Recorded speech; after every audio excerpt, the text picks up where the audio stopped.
Hello guys, gagawa tayo ng pastillas. Ayan, gagawin ko bear brand na powder at saka condensed. Ayan, nagmamasa na ako. Tapos na ako magmasa at saka i-hulma na natin siya. Tapos ibubudbud natin siya dyan sa asukal na may powder na bear brand. Tapos ganyan lang. Tapos para akong naglalaro.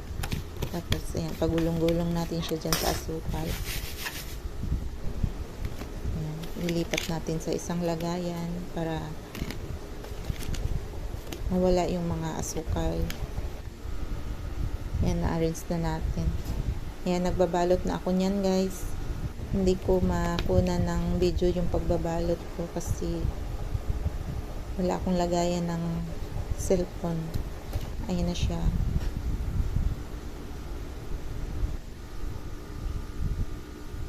Ayan na guys, nagbibinta ako niyan. Masarap po yan, pure gatas.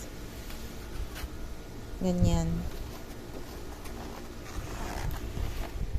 Pwede siya pang regalo. Yan lang guys. Thank you for watching. Order na kayo.